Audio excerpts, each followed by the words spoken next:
on behalf of the 2023 Westar class this year, my name is Sam Hedge, and this is my Leadership Legacy interview. And because I am in a unique position in that to date, I'm the only Westar participant to have both parents as a graduate of Westar, I thought it'd only be fitting for my legacy interview to be of my two parents. So I'm here with my parents, Brent and Jennifer Hedge. They were so kind as to join us this evening. So a little introduction, and then we'll get straight to the questions. So my dad, Brent, is the president of Pestop Incorporated, and he's been in business for over 36 years. And our business operates over several counties in West and Middle Tennessee. And I have recently, a couple years ago, come back to work for Dad. And so that's also where I work at Pestop. And my mom, Jennifer Hedge, is an assistant district attorney for the 24th Judicial District.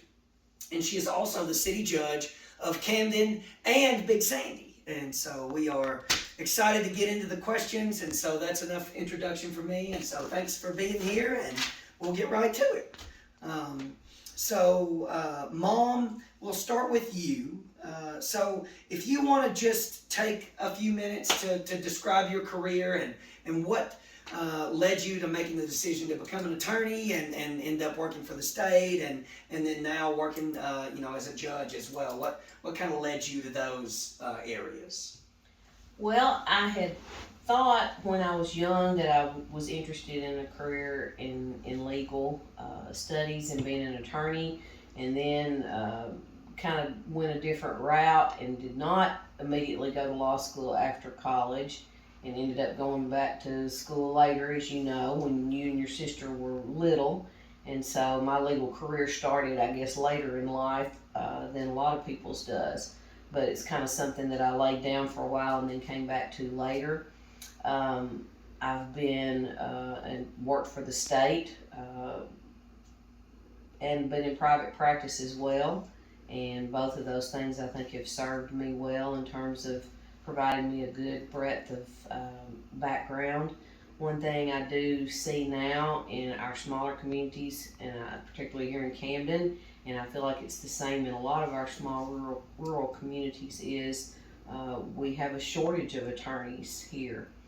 And when our judges need to appoint people to represent folks in court who cannot afford to hire their own attorney, a lot of times we really have difficulty in finding folks to fill those roles. So that is a need that I would throw out and encourage young people, if you have an interest in the legal field and in coming back to serve your community, would be to think about being an attorney in a small town. It's very different than obviously working in a big city or a large law firm, and everybody's interests are different, but that's a need that I see in our community. So I've enjoyed both aspects. I've enjoyed private practice. I enjoy working for the state. So all in all, it's an interesting career. Gotcha. Yeah. I just to speak on that just for a second, I've seen that too. It seems like there are less people my age that are moving back to this area that are pursuing careers in law, and so I can certainly see how that could be a need for sure in our area, and I'm sure there's other towns that are having similar issues. So, okay, we'll go to Dad next. So what influenced your success as a business leader and then also as a community leader over the years? Well, I guess I come from a long line of small business owners. My dad was a contractor. My uncle had a lumber company in Camden in Benton County. My granddad, of course, he passed away when I was young, but he was a store owner.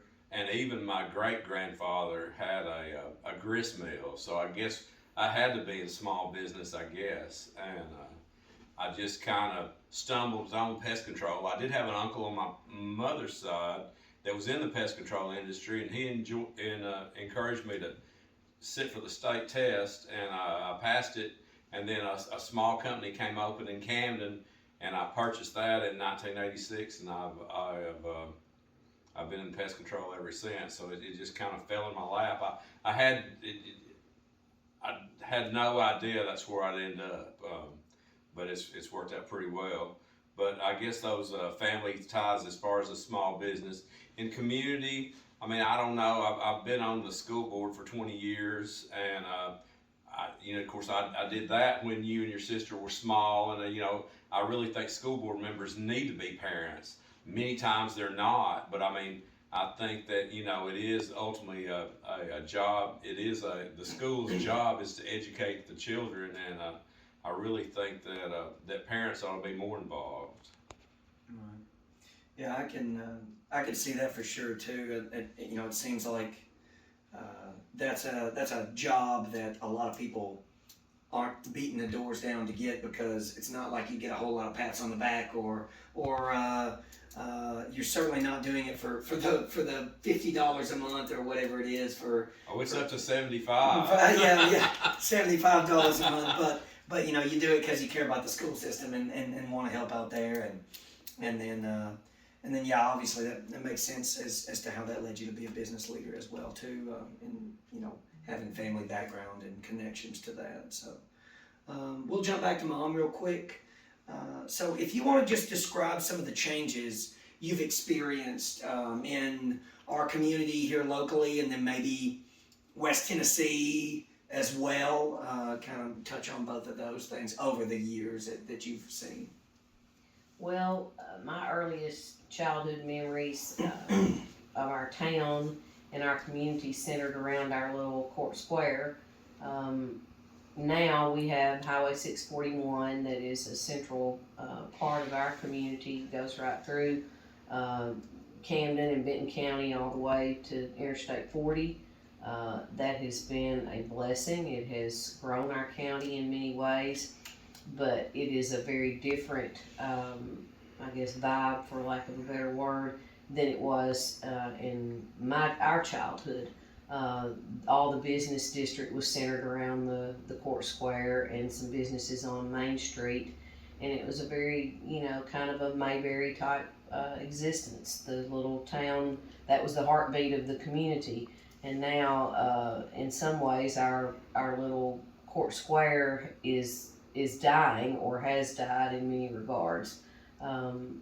There are empty buildings like a lot of our small towns have now around the court square area, that is sad to see, and hopefully eventually we can begin to regenerate those parts of our town. But that's a very different, a big difference that I see over my lifetime, the span of my lifetime. I think another thing that kind of built this community originally, obviously, with our proximity to the Tennessee River, were a lot of the plants and industries that were built right here on maybe just on the other side of the river. And obviously, my dad worked at TVA, moved here in the 50s to work at TVA, and now that fossil fuel plant is gone. It's been taken to the ground. And we're moving into a new day and era where we're looking at different forms of energy production and automobiles and all of that, especially with Blue Oval City. But it's just a very different time and era than what we grew up in. Sure. Yeah. I mean, I can notice several changes that have happened just in my lifetime, and so yeah, I'm sure. Obviously, seeing the changes that have been made in the community through 641 being put into place, there are obviously good things about that, but then also it makes it that much easier for someone to not have to go through the heart of town when everybody had to go 70, before the interstate and things like that. But I do think there are some leaders in place right now that are working to try to get downtown up and going a little bit more, and I know Caitlin Spivey was in Westar, and she's the president of the Downtown Business Association, and I'm the treasurer of that, and so hopefully we can try to get some things going there. But yeah, that certainly makes sense. So back to Dad, one of the questions we had talked about were, what do you want to accomplish with the rest of your life for our community? So specific to Camden and Benton County, what are your kind of some goals that you'd like to see accomplished in the next few years? Well, this kind of sounds selfish, but I don't really mean it that way. Of course, say I've been in business for 37 years, or almost 37 years, and I say I've also been in public life. I've been on the Chamber of Commerce, and I've been on the school board and stuff like that. And I've come to the conclusion that I'm not a very good politician. So I don't. I mean, I know it's necessary, but I want to focus on my business and I want to grow it. And like I say, I guess that's selfish because I mean, it'll be better for me and for us if it's bigger. But I mean, you see in these small towns. I mean, I've been in business almost 37 years, and I'm still one of the younger business owners. We just don't have a lot of business coming in, and I just think it'll be better. I just think I'll be more. I think I'm better at that than I am the political side of it. So I want to try to grow my business to help. Like I say, I mean, ideally, you would hope in a little small town that every student that graduated would be able to stay at home and work if they wanted to. And I just want to furnish more jobs for our community. Sure. Yeah. I mean, talking about people being able to graduate and stay in the community. I mean, that's just, it's just not the case. I mean, as Sure. whether you get a degree or get an associate's degree or a bachelor's degree, or if you just go to TCAT and get a technical degree or an apprenticeship or anything, I mean, there's just not enough jobs here locally. In many ways, we're a veteran community, largest employer being the school system. So, yeah, I think that, it seems like a great plan. Everybody's got to have somewhere to work, and there's certainly a shortage of employees right now. But in the long run, I think there's going to be more of a shortage of jobs than there is employees, because people are not going to stop moving to West Tennessee. So that's a good problem for us to have. So a couple more questions that we can touch on really quickly. For Mom, I thought we'd say, if you could just leave one message for future generations, what would that be? Just to encourage them, if you grew up in a small town particularly, if you had a good experience with that, if that seemed like a life that was fulfilling to you and enjoyable to you, I would encourage you to find a way for that to become your future reality.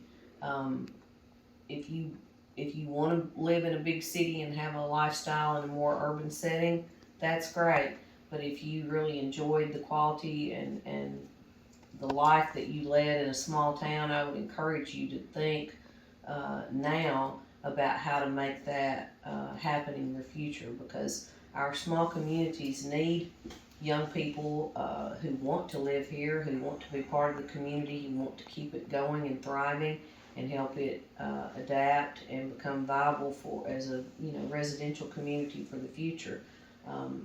That there are viable options for young people who don't want to live in an urban setting. So that's my big thing, is just to encourage young people that did find that aspect of their life fulfilling to think seriously about trying to make that happen for themselves in the future. Sure. Yeah, we need people to go off and get an education and move home, or go off and learn a trade and move home. So, and then Dad, I'll let you wrap it up really quickly. If you look back, what do you wish that you'd accomplished that you haven't? We'll leave it on that note. And again, I guess I'm kind of talking political and business too. I wish that I've not really been able to influence other folks to run for office and being like, I guess I'm not as good a motivator that way as I'd like to be. I mean, a lot of folks are just apathetic, and I mean, you see all kinds of volunteer boards and chambers of commerce and United Way, and it's hard to get folks to serve on boards like that. It's hard to get folks to run for political office. I mean, I've almost never been opposed, and I mean, I just think that folks I wish I'd been able to influence more people to get involved, and that's a big failing of mine, and so I don't know at this stage of my life if that's going to change, but I guess that would be the biggest failing. I mean, of course, business. Because there's 1,000 mistakes you can make, and I mean, it's worked out rather well, but I mean, it could always have been better, and of course, you look back and you see 1,000 times where you should have turned right when you turn left, and vice versa. But I mean, I'm pretty satisfied for where I am there right now. But politically, like I say, I'm just not that great a politician. Well, yeah, getting people to get involved and give back and give time. Sometimes it's easier to get people to give money than it is to give time. So Sure, absolutely. The people are selfish with their time. right, and so I can see how that would be something we can work on in the future. But anyways, that concludes my legacy leadership interview. And thanks again, Mom and Dad, for y'all taking some time to do this. And hope you viewers enjoyed this and were able to take something away from it. So thank y'all and have a good night.